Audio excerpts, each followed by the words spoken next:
歡迎翻到嚟浩然正氣，我翟浩然 Charles 繼續帶你睇好戲嘅。咁啊，好多人將張國榮咧個事業嘅起飛咧，就會係由1983年呢一度咧係作為一個嘅轉捩點。嗰一年咧，佢就加盟華星啦，亦都係轉投無線啦咁樣。咁但係其實好多人咧有少少忽略咗1982年嗰時咧，其實哥哥張國榮咧有一部咧係電影。相當之賣座喎，亦都可以話咧係以黑馬嘅姿態咧，喺當年嘅復活節檔期咧，去爆出一個票房嘅小冷門嘅。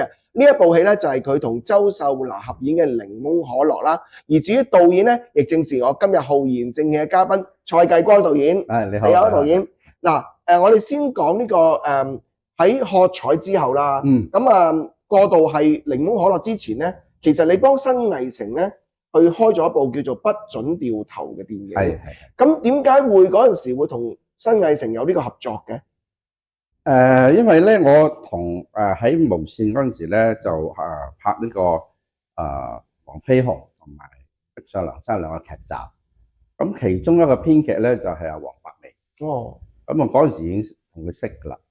咁佢咧就唔做電視咧，佢自己咧就係同阿麥嘉、石天佢哋夾埋開咗一間叫做新藝城嘅電影公司。咁嗰陣時佢就揾我，即係我拍完喝彩之後咧，就佢哋揾我，咁佢就傾下大家合作。咁所以咧我就收尾喺佢哋開咗部戲，叫做《不准掉頭》。呢部戲就係廖安麗同林嘉華合演㗎啦。係個故事靈感係點嚟？冇㗎，都係我自己作嘅。咁就因為我哥哥咧就開間叫做藥妝鋪啦，又賣西藥又賣化妝品嘅。咁我好多時去佢鋪頭探下佢啊，又買下嘢咁樣。咁見到有啲化妝小姐喺度，咁我對佢哋咧就都幾咩嘅，幾咁得意嘅咁樣。有少少好奇係嘛？好奇啦，咁所以作咗個故仔，即係廖安麗係做個化妝小姐。係啦。嗱，部戲咧其實成隻都 OK 啦，不過不失。咁但係點解之後你又冇再同新藝城繼續合作嘅？呢度有個故事仔啦。咁嗰陣時其實我拍嗰部不准掉頭咧，阿麥嘉咧就好緊張嘅。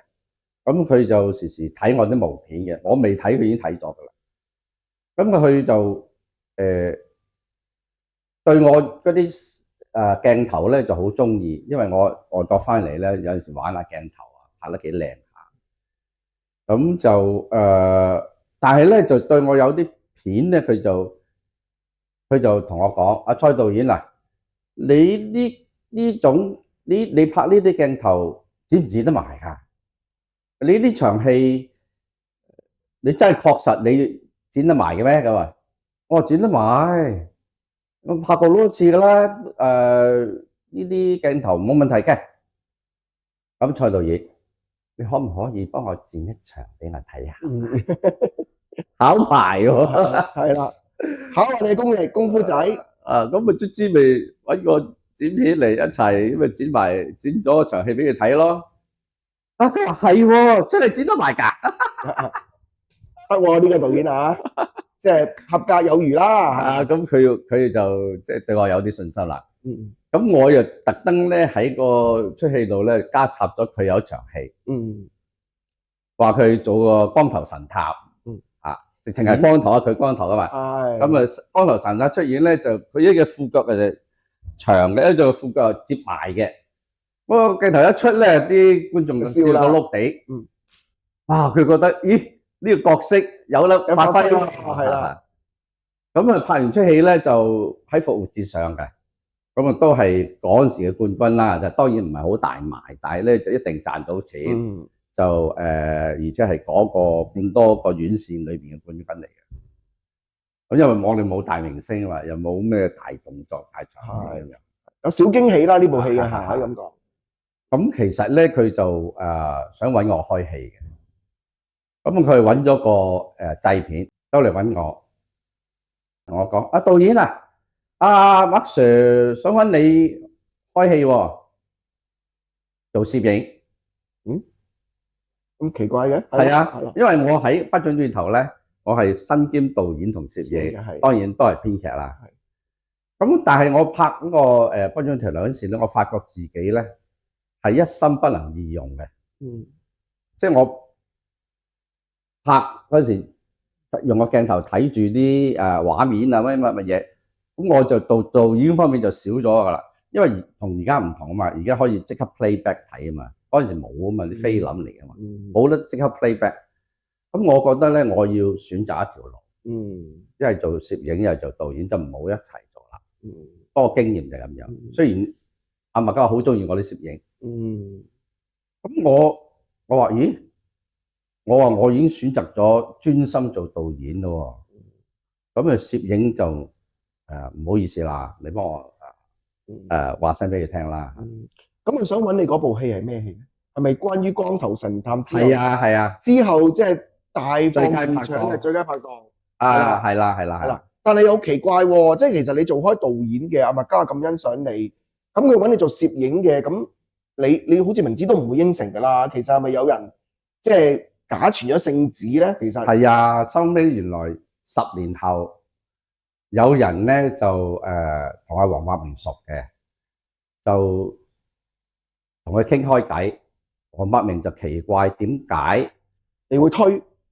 原來咧麥嘉想揾我做導演嘅，即係發揮呢個光頭神探嘅係啦，角色將個角色再玩大啲，係咪？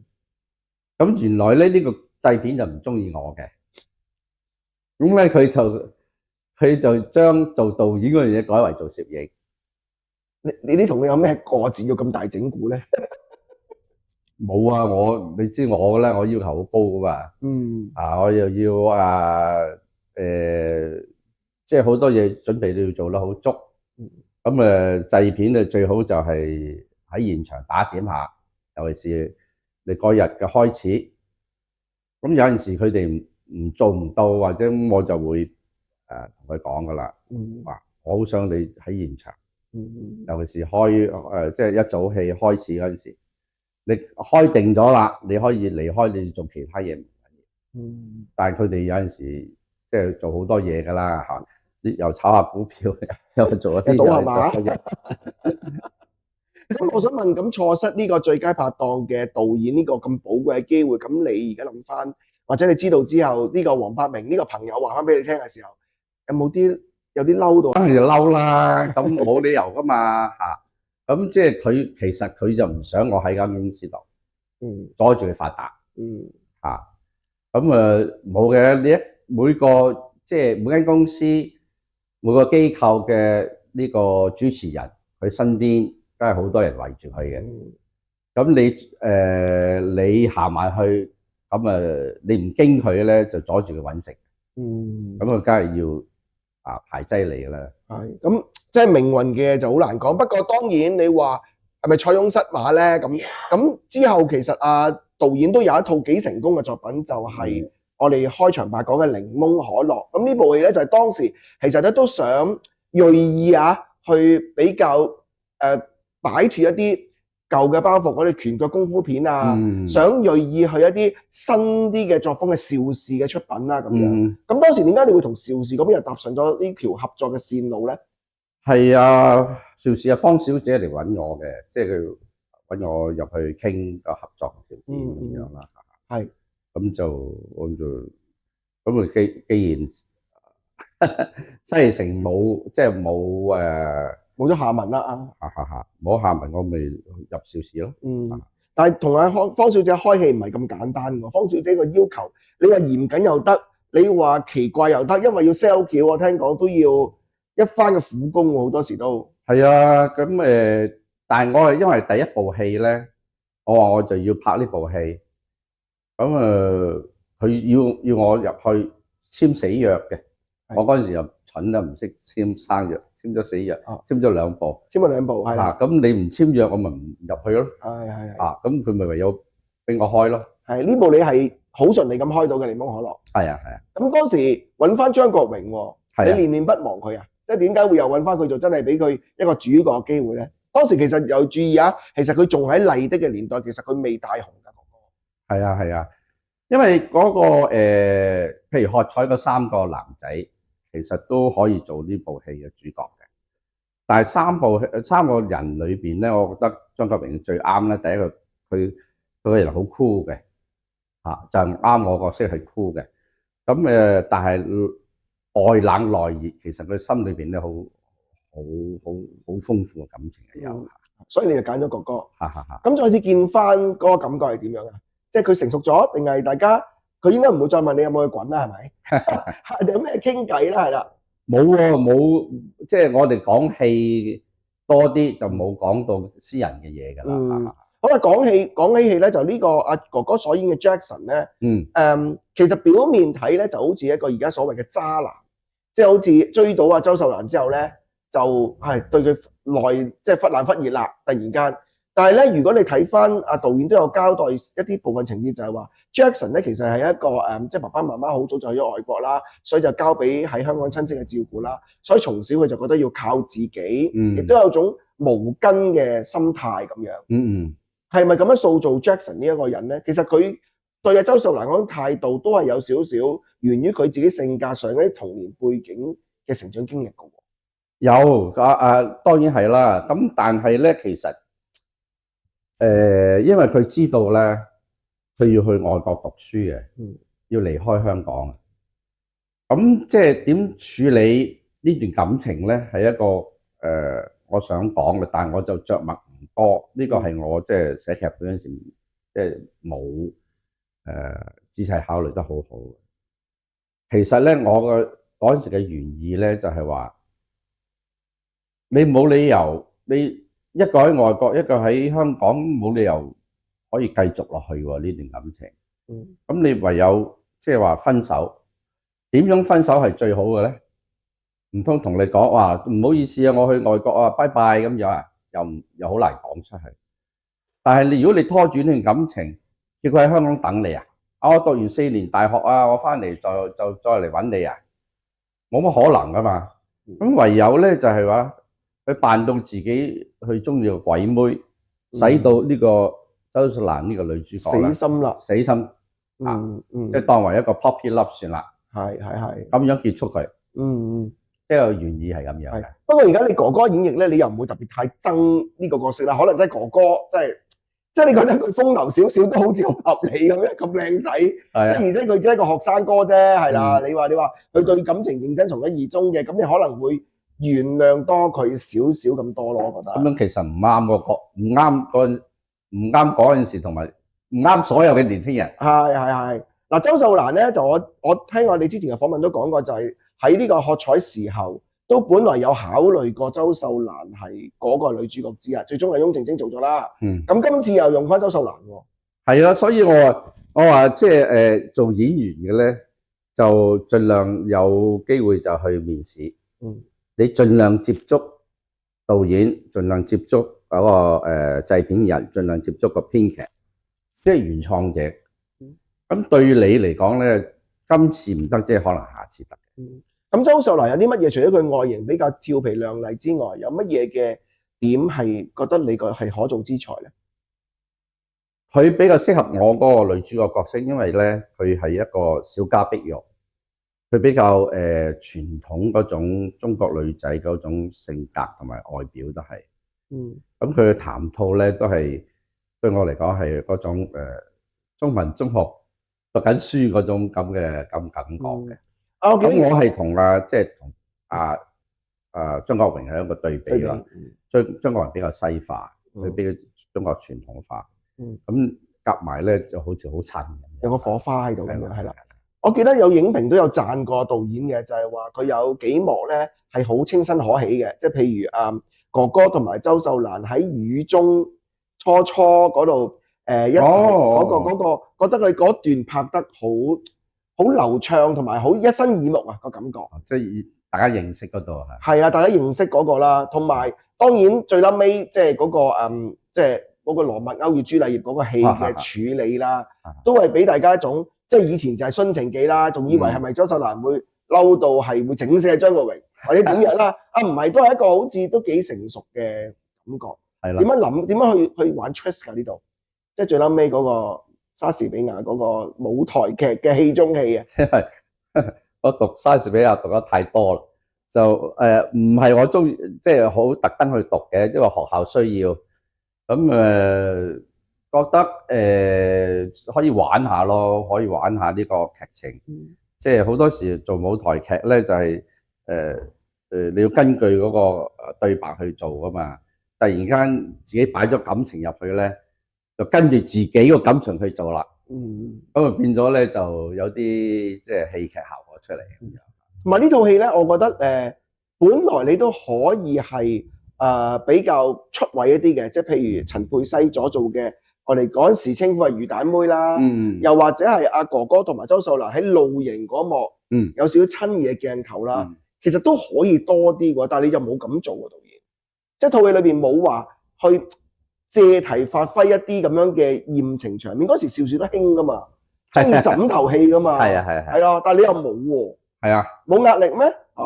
冇，不過係我唔係要拍嗰種戲啊嘛，咁你加嗰啲落去咪好突兀咯，即係格格不入，咁變咗三不像嘅喎，即係你要拍嗰種戲就拍嗰種戲咯。所以即係下幾集講男與女嗰陣時咧，大家就唔好話導演賣弄，係咩戲就應該係拍咩戲，係咁講啦。係咁同埋我知道呢部戲咧，哥哥都有喺報紙度講過，我都俾個報道你睇啦。導演就係佢話嫌自己嗰個肥咗少少肚腩仔，所以佢唔拍，即係唔肯除衫。有冇同你咁樣講過啊？當時好似有㗎，佢都講過㗎嚇。不過做戲啫，佢太過緊張自己嘅身材啦。你都好咩喎？你都好順從演員㗎喎。佢話咁樣你就，我記得哥哥都有露上身嘅，喺沙灘追逐嗰陣時，但係又真係唔覺佢肚腩啦，就可能真係佢對自己要求太高啦。係啦。咁而另外一部戲咧，就最終票房咧，我見到就應該係500幾萬。當時咧。係一個即係相當之唔錯嘅成績，但係拍之前導演，你感唔感到公司係對呢套戲咁有信心嘅咧？冇㗎，你咁直接嘅冇信心㗎？冇信心㗎。點解咧？因為嗰陣時咧就喺復活節上嘅又係冇錯，但係咧係復活節前一個禮拜上嘅。咁咧佢哋預咗咧就係做一個禮拜啫。炮灰期啊，所謂係嘛？即係做一個禮拜就好似換一啲好啲嘅片復活節啦。係啦。咁我唯有喂你落我話有冇搞錯啊？票房唔錯㗎喎。咁我直情咧就踩上去阿邵逸夫嗰度，我唔理啊方日華點啦。即係去阿邵逸夫 office 啊。係。咁啊方日華跟住我嚟喎，見我走去上去。氣沖沖咩事係啦？係。咁我話阿邵生，喂，檸檬樂收得幾好啊嚇！我話係啊，呢啲數字都可以嘅咁啊。咁樣係咪做多個禮拜啊？咁啊，梗係啦，收得啊嘛，梗係要做多個禮拜啦。咁啊，方小姐我冇嘢講。坐正嗰個都已經落咗啲命令啦。係啦。咁所以就可以一路做落去啦。係啊，哇！如果一個禮拜攝期都幾冤慘㗎，同埋我見到報紙即係報道咧，400幾萬嗰陣時咧，你搞咗個船 P 遊艇慶祝都幾架勢堂喎。係啊，陸叔加碼唔係啦係點樣有呢個慶功啊？應該佢哋邵氏好慳嘅，佢唔會出啲錢㗎，而且佢話明咧就有分紅㗎。佢哋都佢咪唔分，佢分一半啫。係咁都有得講價咁樣可以？冇得講價，我簽咗約㗎。佢話你告我啦咁啊！真係但係我死啦！我簽咗2部，我都話我蠢啦，2部死約啊！我又唔走到去第度拍喎。如果佢唔開戲咧，我死啦。係就箍住你啦。即係你唔可以喺出邊開完之後翻嚟再拍，唔得嘅。唔得嘅，一定要連續2部都幫佢拍。